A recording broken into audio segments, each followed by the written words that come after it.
বাহিরদের হুজুর দামাত বারকাতুহুম এর সাথে আমরা সৌজন্য সাক্ষাৎ করতে আসতে পেরেছি।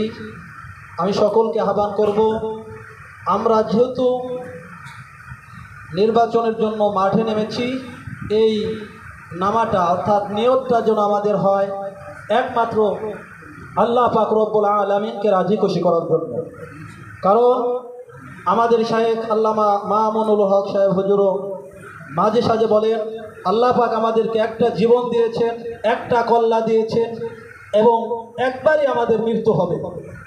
এই জীবনটা যদি আল্লাহর রাস্তায় শেষ করতে পারি তাহলে আল্লাহর কাছে বলতে পারবো আপনার দেওয়া জীবন আপনার রাস্তায় শেষ করেছি।